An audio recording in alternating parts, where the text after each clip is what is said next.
One of the remarks he makes in his text is, Indian thought is full of pearls and cow dung. And the local scholars cannot tell the difference between the two. See, there was a time in our history when we were the most successful, most innovative civilization on the face of the earth. India has a sixth of the world's population. But in terms of great new ideas, only a tiny fraction emerged from India. And why is that? Just like you see in the physical world, so it is in your systems of thought. So a system of thought, a well-defined system of thought, defines how innovative and successful a civilization is.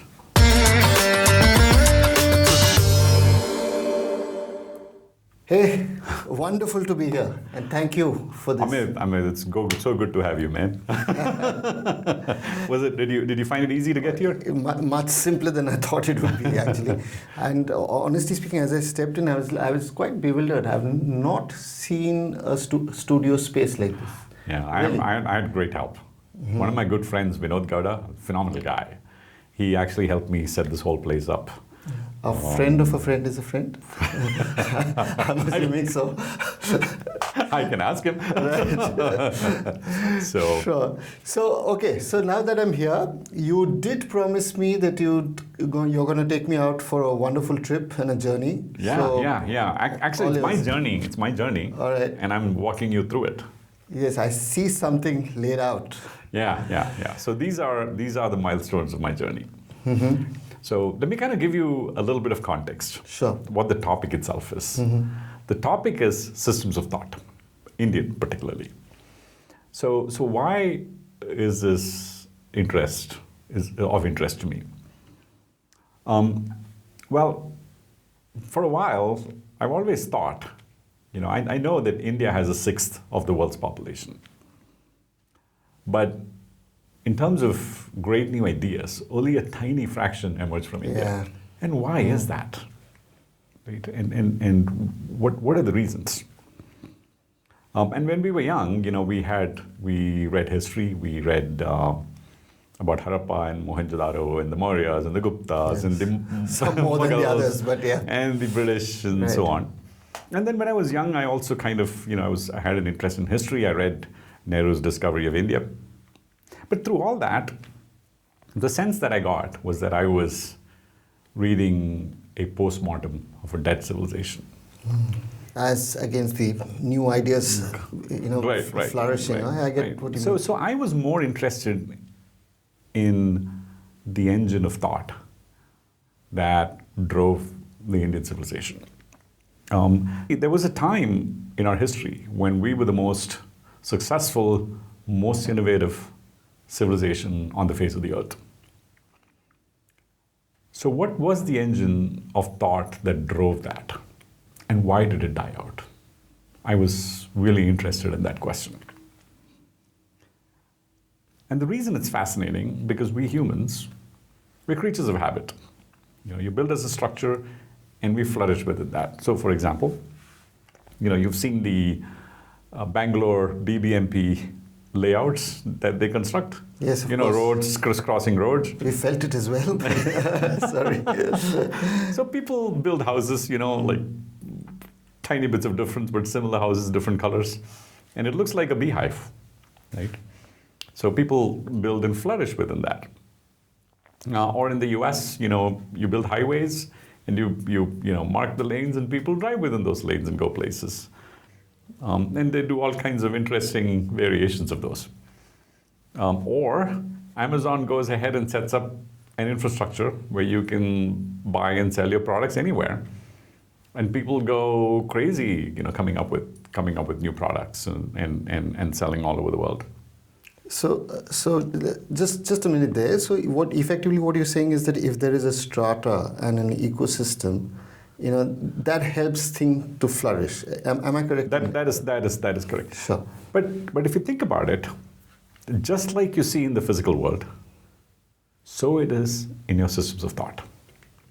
So a system of thought, a well-defined system of thought, defines how innovative and successful a civilization is. And that is something which really, truly interested me.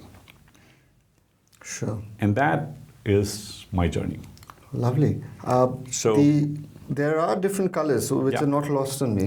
Yeah. So the yellow is history. Is what it goes through. What were these systems of thought, and why did they die out? The blue talks about how to fix them. Your fix. Okay, Yeah. fine, sure. But it's not enough to fix them. It is also necessary to light a fire under them if India, or for that matter, any other country, were to become truly innovative. And that's the red. Okay. And the white are basically the bookends. Makes sense. So let me do this, Nandul. Just for my sake, let me just get these cards collected. So what I can do, I can fish them out one by one, and then you can take me through the journey. Absolutely, as absolutely, we go along. absolutely. Does that make sense? Absolutely. Wonderful. Great. So we've covered the intro then. Yep. Right. So the next that I see on the card, Nandu, is the quest. Wow, okay. So this, so till a certain point, till maybe early part of this year, this is more of a hobby. I read about it and think about it, but the thing that actually lit the fire under me to actually go deep into it were my kids. And let me tell you why. See, I'm a little envious of my kids. That sounds like a normal dad. So I mean, the reason being that, I look at them and they've grown up with the internet. And they have access to all the knowledge in the world. They can learn anything, they can do anything, right? So, and we didn't have that. Sure. So I'd always wonder, what if I'd had that when I was young? Yeah, Right? like And- scrounging through all the libraries and Yeah. clocking in time. Yeah, there. yeah. So I felt that. But then I talked to them, and they're very pessimistic about the world, right?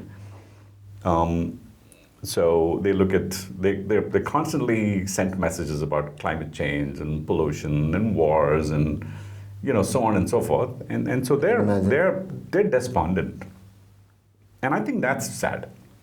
Because today, we as humanity have all the tools that we need in order to make the world a wonderful place. And I think the flaw is in our systems of thought. And that's the perspective that I came from. I see where it's linking up. Yeah. So then I said, here I have a problem, which I'm deeply concerned about. And here I have something that I'm interested in. Could there be a marriage? How do you bridge this? Yeah. And so that's where I started the process from. So the first thing I did was I said, okay, I've got to really understand Indian thought, right? So, or at least get the gist of, what was the underlying structure of it.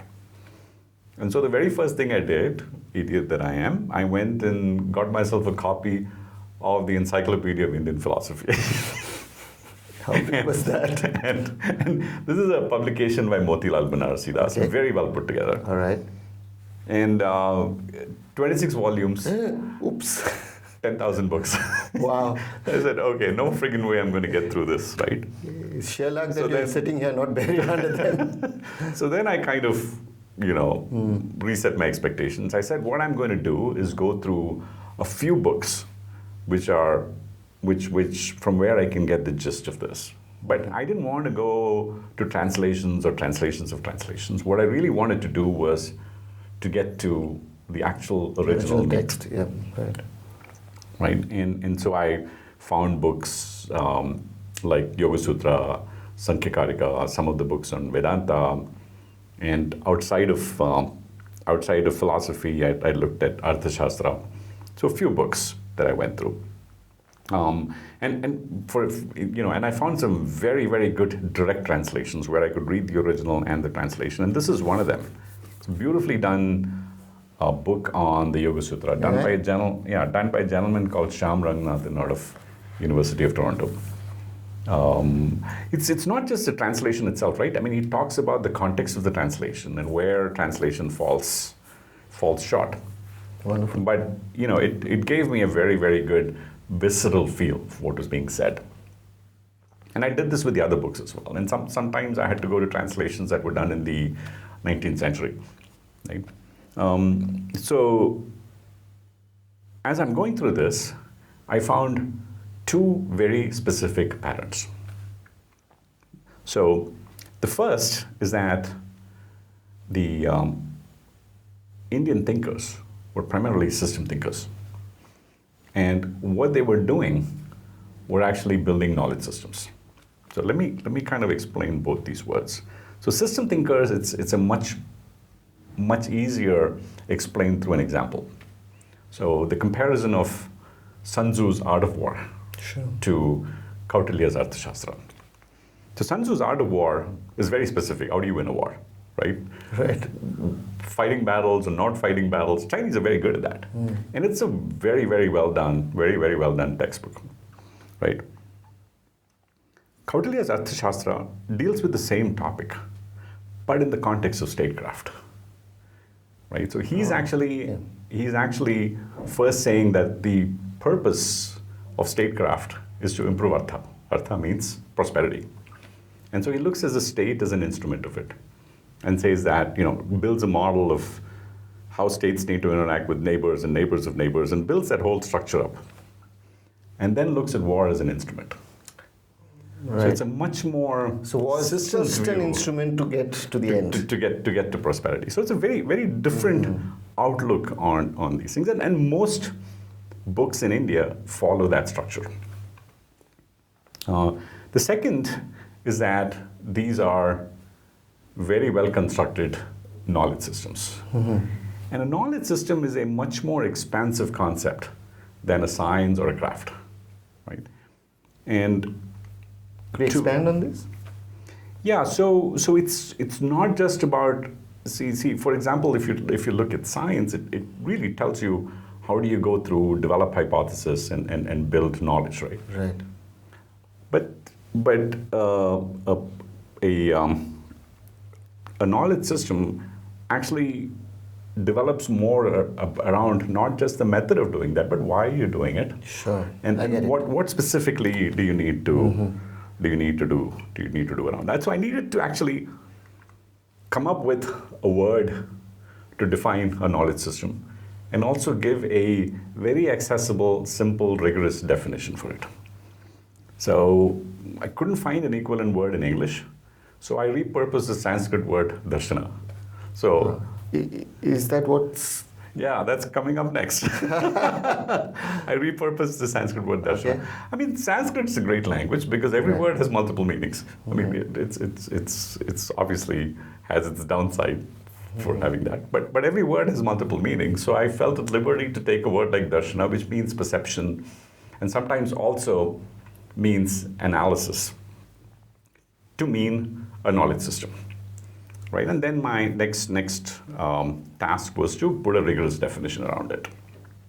So that's the five-faceted knowledge system or darsana, right? Right, that's the next one. Lovely to get a sense of what darsana to you meant, but let's take this forward. So give me the five-faceted knowledge system of the darsana. Yeah, so I had to come up with a rigorous definition, right? And not just a rigorous definition, I wanted to make it incorporate all the stuff that I'd learned, and also make it simple for people to understand. So this whole idea of five facets is my invention. Interesting.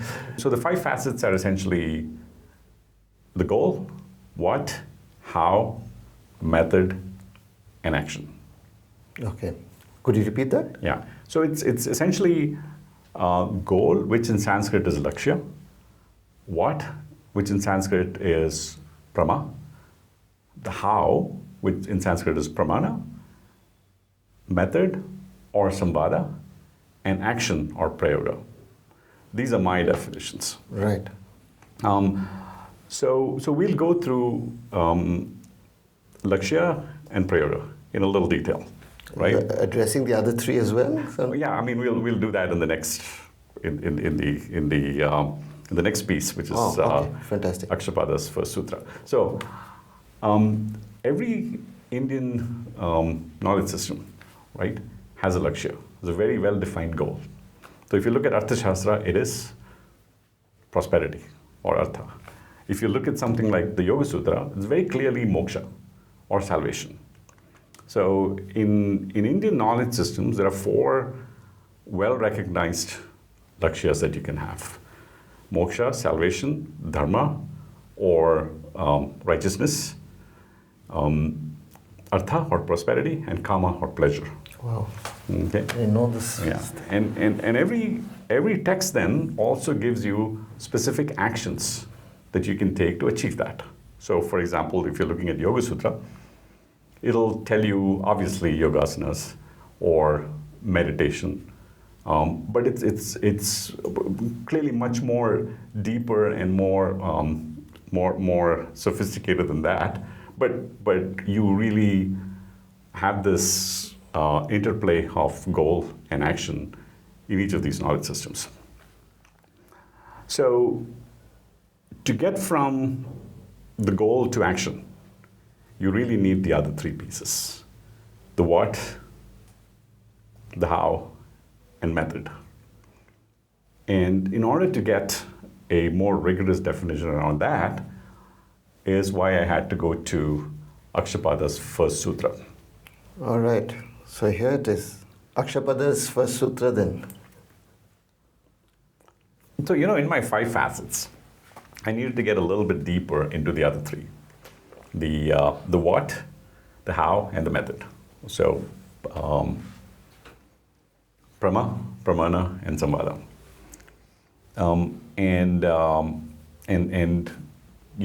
In my searching for a rigorous definition, I came across Akshapada.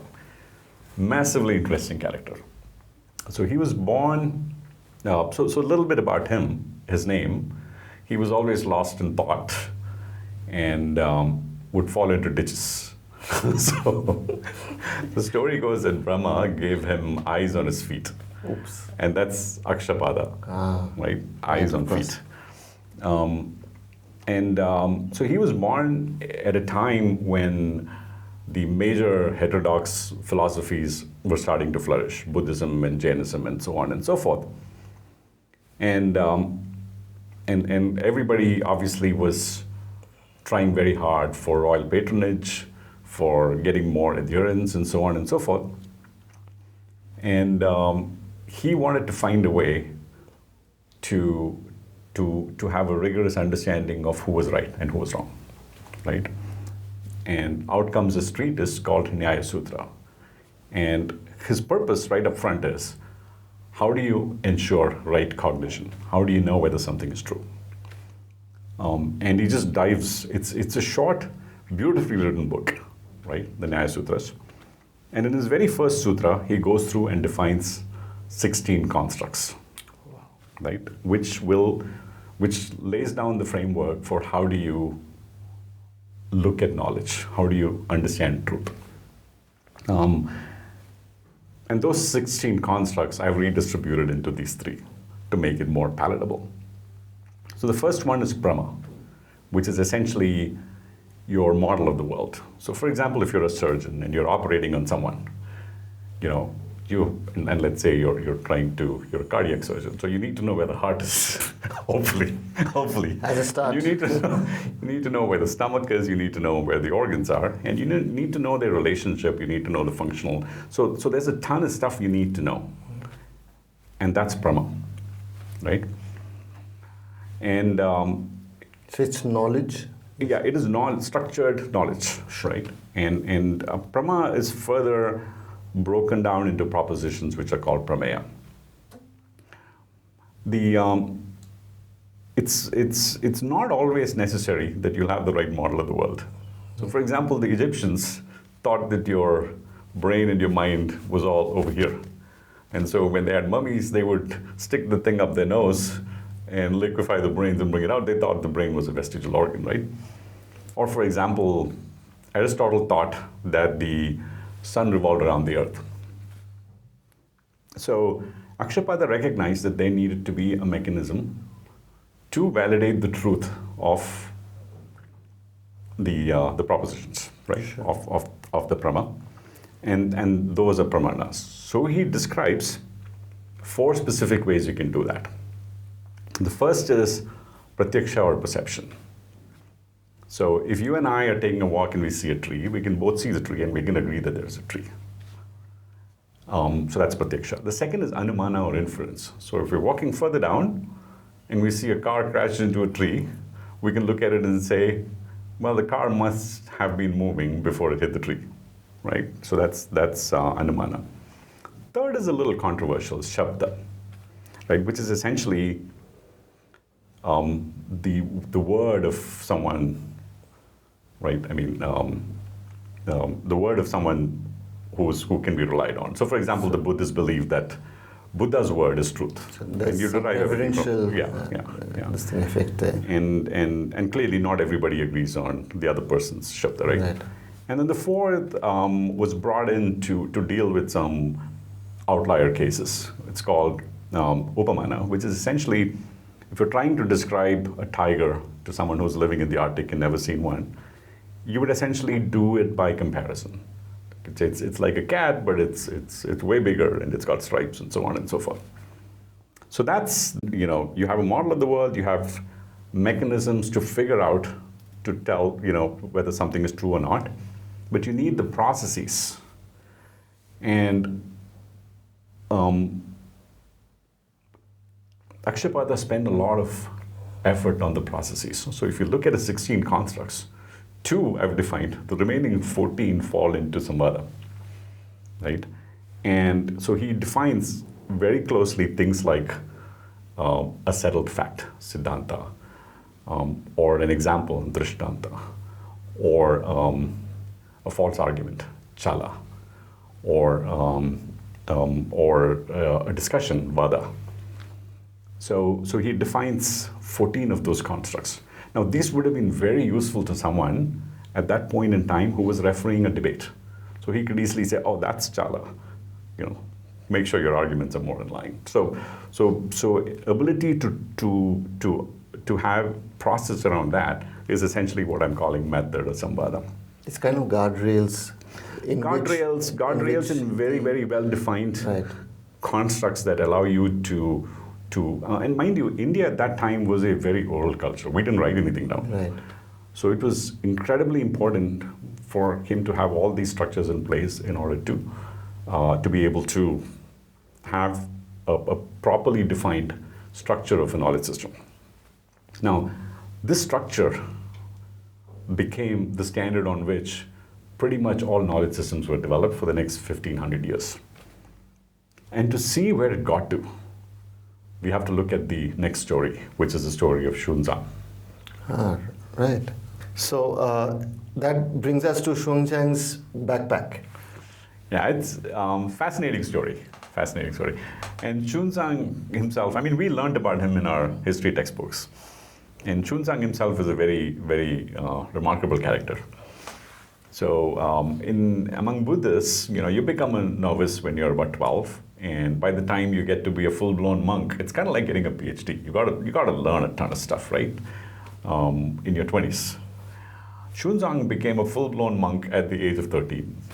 Wow. Right? And then he realized, as he was reading through the Chinese translations of Buddhist books, which at that time were written in Sanskrit, he realized that he needed to actually go to the source to figure out precisely what was in those texts.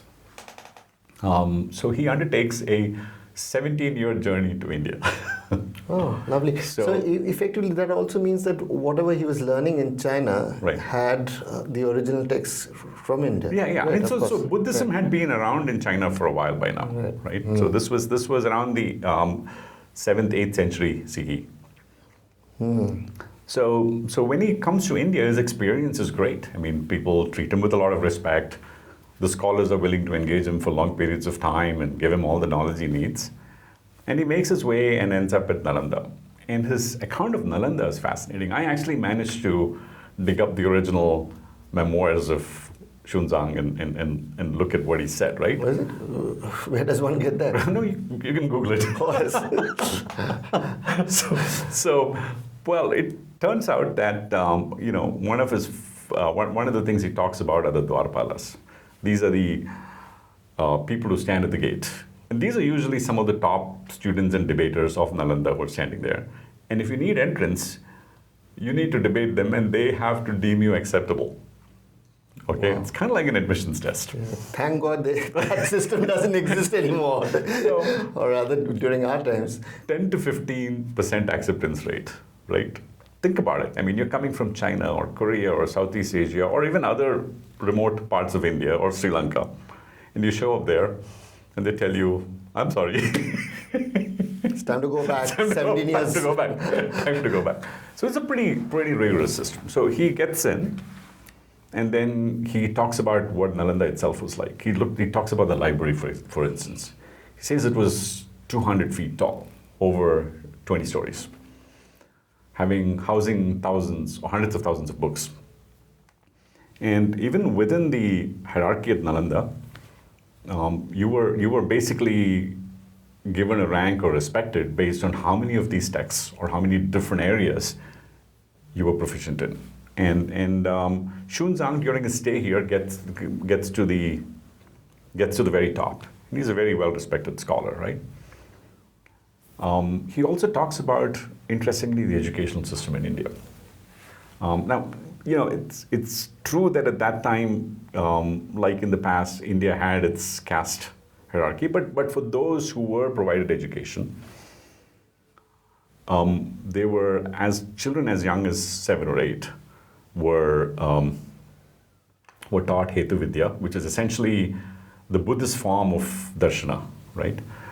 And they were taught mathematics, astronomy, they were taught grammar, they were taught basically useful arts like mathematics, astronomy, medicine, and so on and so forth. They were also taught how to self-introspect, right? So the students at that time would have been significantly more proficient than those now when, in taking a specific topic and analyzing it and understanding it. So a great picture. And Hsüan-tsang then heads back to China with 20 pack horses of books and spends the rest of his life translating them. So remarkable story, but it tells you where, so Nalanda itself was founded in the 4th or 5th century CE by the Guptas, and this was the peak or zenith of that engine of Indian thought.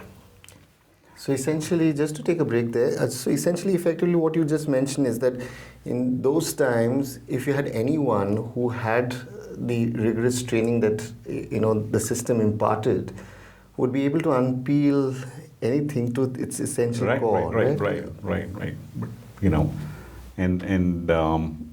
the next story, unfortunately, shows the opposite of that. So what's that is next? Albiruni's ghost. So Albiruni was a polymath. Interesting names, though. Yeah. Was a polymath. He was a really, really smart guy, and he came from a place called Khwarezm. So when we usually talk about the Middle Eastern Golden Age, right? We think of it being in Arabia or Persia, but most of the innovations actually took place in Khwarezm, which is in today's Uzbekistan. So if you look at some of the big names, Albiruni, of course, I'm going to talk about a little bit. The Al-Khwarizmi, who actually invented algorithms, in algebra, so pretty prolific guy. Ibn Sina, who was considered to be the top physician and surgeon during that time period. And it stands to reason, because Khwarezm was at the crossroads of the Silk Road. So you had innovations coming in from China, from Greece, obviously from India, and that's what led to it. But Albiruni's Sultan, the guy he was serving, was defeated in war by Muhammad of Ghazni, and he ended up being a prisoner of Muhammad of Ghazni. Prisoner, but kind of a well-treated prisoner, right? He was a royal astronomer, and Ghazni would take him on his invasions into India multiple times. And he was not a fan of Ghazni. He thought that the havoc he wreaked and the destruction he brought about was unconscionable. But Albiruni, like Hsüan-tsang, had one quest. The thing that Albiruni is very well known for is being a very impartial journalist. Right? He did not take sides. When he went into a new culture, he represented it pretty well. So he wanted to. He'd been exposed to a lot of work from India when he was in Khwarezm. The knowledge from India had made its way to the Middle East pretty significantly. One example is that there was a Buddhist vihara in Afghanistan called Nava Vihara. And the head of that vihara converted to Islam, and his grandson became the vizier of Harun al-Rashid, who was the most well-known, successful Abbasid caliph. And the grandson's name was Jafar. Turns out, same Jafar that you find in Aladdin. Oh, is it? Yeah, that's where the name comes from. But he was not an evil guy. But this family was called the Barmaks. And what they did was, in fact, they figured out the art of paper making from China. And they built a paper factory in Baghdad. And that's what led to the proliferation of books in the Middle East. Right. So in any case, I mean, so this is so he was exposed to a lot of Indian knowledge. So he comes to India to get to the source of things, just like Hsüan-tsang. But his experience is completely the opposite. As far as Albiruni is concerned, he didn't have too much of choice. His master was bringing him anyway. Of course, but he allowed him to stay. He allowed him to stay. Sure. He found that the people in India were unwilling to talk to him. You know, by the time what had happened was he came early 11th century. So between the 8th and 11th centuries, there had been over 70 invasions of India from the Middle East. So to the extent that, you know, the mothers, so the invaders were called mlechas. So mothers would put children to sleep, scaring them about mlechas are going to come for you. Right. So he was a mlecha in a land which didn't particularly like him. So people were very unwilling to talk to him. Yeah. And, one can understand why people would be reticent to do this. And the level of scholarship in India had dropped. Right, and so one of the remarks he makes in his text is, Indian thought is full of pearls and cow dung, and the local scholars cannot tell the difference between the two. Very much like Faken. Which is pretty. I mean, I would say it's pretty good today too. You know, so he comes into this environment and he writes a lot about the Bhagavad Gita and all that, which he had a lot of admiration for. But what he finds is that the engine of thought had, by this time, died out. So the burning of Nalanda, which we talked about earlier, was essentially just a final nail in the coffin. By this time, Indian thinkers were not open to outside thought. For all the innovations that had taken place in the Middle East had not made their way to India. And even thought that was generated internally was not very well analyzed and maintained. So I would say that the engine had, by this time, died out. Which brings us to our next Right. episode.